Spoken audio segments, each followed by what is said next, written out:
Hey guys, this is Cubyr. Today I'm going to be answering some questions for my third Q&A. So before we get into the questions, I just wanted to mention that this is an average of 5 in the background on my Aosu GTS M 4x4. I did quite well in this average, and some of the solves weren't that great, but I actually did get one sub-1 solve, which is very, very good for me.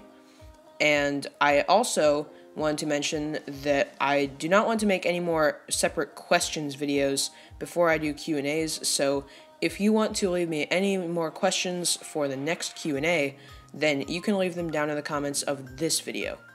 The first question comes from Indian Cubyr. 1. If you could make the weirdest puzzle possible, what would it be? If I could make the weirdest puzzle possible, it would probably be some sort of higher order ghost cube, like a 9x9 or 11x11 ghost cube. Every puzzle existing made by Rubik's, or only 3x3s exist, but by every brand. This is a pretty easy question for me. I would definitely choose to only have 3x3s exist, but by every brand. Rubik's hasn't even made that many puzzles, and none of the puzzles that they've made are that good quality. Cubicle or Speed Cube Shop? Probably Cubicle. Indian food or Japanese food? I don't eat a lot of either, but I would probably pick Japanese food. Do you know any other languages except English? I do know some Spanish. Did you first think this is a question? Yeah, it is a question. It has a question mark. Wade Plays asked, would you rather be sub 3 on Scube or sub 2 on Pyraminx? I would much rather be sub 3 on Scube. I think Scube is a lot more fun to solve, although honestly right now I don't really focus on either events, but I would rather be sub 3 on Scube. Preston Duke asked, if you didn't know how to solve a Rubik's Cube and you wanted to figure out how to solve it intuitively, how would you probably do it, like what kind of steps? Honestly, I don't really know. I think they would be insanely hard to solve a Rubik's Cube just based on nothing, just based on what you can immediately see from the moves that it does, and considering all of the complex permutations that you have to memorize when solving one, it must have been insanely hard for the people who originally made the Rubik's Cube to figure out how to solve it. 2. Are you ever going to get any super big cubes like a 17x17 or 19x19 when it comes out? Honestly, I think that's not very likely. Right now, the biggest n×n cube that I have is a 7x7, so I kind of doubt it. However, I might be getting some bigger cubes in the future because MoFang Jiaoshi, which is a budget cube company that is a subbred of MoU, is coming out with a new 8x8 called the MF8, and hopefully this will be a lot cheaper than the current 8x8s on the market. Who is your favorite YouTuber? Probably either JR Cubyr or Cubyrithyms. Is this question going to be answered?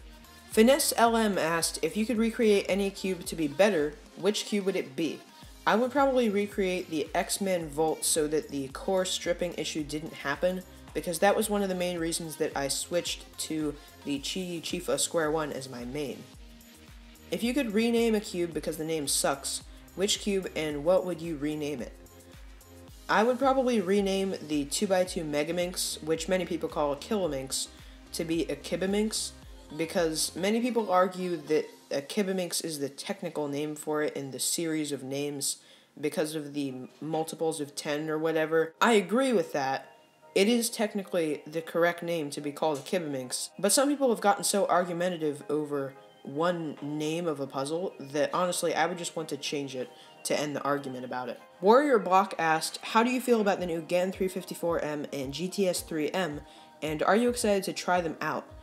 I am quite excited for the GTS 3M. I probably will be getting that quite soon and unboxing it, reviewing it, and likely using it as my main, as I've used the GTS 2M for over a year now as my main.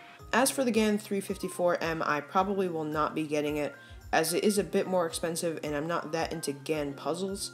However, I will try to check it out at Pennsylvania 2018, which is a competition that I'm going to next month. Hunter D. Spell asked a few questions. The Cubicle.us or Speed Cube Shop? The Cubicle. Mats Valk or Felix Zemdex? Felix Zemdex. GAN 249 V2M or Dian 2x2? I would probably pick the GAN 249 V2M. Do you have the GAN 249 V2M? If you do, can you do a review on it? If you don't have it, could you unbox it? I don't have it right now, however I have tried it at several competitions. I think it is quite good, but right now my Cubicle Labs Waypo M is much better in my opinion, and I really prefer it over the GAN 249 V2M, so I do not think I'll be unboxing it, as there wouldn't be that much point in me getting it. What is your 2x2 PB single? My PB single for 2x2 is 1.998. By the way, my PBs for all of my main events, which are 2x2, 3x3, 4x4, Megaminx, and Square 1, those are on my YouTube About page. Some people might not know this, but I keep all of my mains and the links to where you can buy my mains on my website, but I keep all of my PBs on my About page. DeBoy asked, if you could have any puzzle not including price, what would it be? Mass-produced. I would have to go with the Yushin Huanglong 17x17. Cube the Cube asked, how did it feel when NK Cube shouted you out to JR Cubyr, and for Jesse to comment on your video? I was quite surprised when JR Cubyr commented on my video. I didn't know that NK Cubed had told him about my channel or anything like that, so I was quite surprised when he commented. But I had no idea that JR Cubyr would actually show my channel in his video, so that was really cool. Keith Doherty commented, not sure if you already recorded the video, but if not, why don't you show your times from your competitions? I get this question quite a bit, and the reason is simply that it's very easy to search someone's name and their WCA profile on a WCA results page based on the times that they got, and I would rather keep that sort of thing private. TW Cubes commented, what bear is best? Probably a gummy bear, because they don't eat you. You eat them. RayRX commented, GTS 3M or Little Magic? Well, I like the GTS 2M more than the Little Magic M right now, although the Little Magic M is my backup main. So I'm guessing the GTS 3M will be a lot better than the Little Magic. Here we have a few questions from GS3X3. Cosmic or Cubicle Labs? Cubicle Labs. What's your favorite 2x2? Probably the Cubicle Labs Wapo M. What's your favorite all-time puzzle? I would have to say the GTS 2M in stickerless, but with the arrival of the GTS 3M, hopefully that will change very soon. Evasive Tester commented, if you could have any world record single other than 3x3, what would it be? It would probably be either Square 1 or Megaminx. I'm not really sure. So now we're going to be moving on to some questions that I got on Instagram. SwiftyCuber asked, how many competitions have you gone to? I've gone to 8 competitions, 7 of which I competed in, and 1 where I just spectated. Sean Ward 11 asked, what is the WCA event you get bored of practicing the easiest? It would probably either be Pyraminx, Scube, or 7x7, because I think Pyraminx and Scube aren't that interesting to solve, and 7x7 just takes me a long time, and I can get bored of it pretty easily. So those are all the questions that I'm going to be answering in this Q&A. If you have any questions for me for the next Q&A, then you can just leave them down in the comments. And remember, if you like the video, don't forget to subscribe, and if you subscribe, don't forget to like the video. And I'll see you all next time. Bye!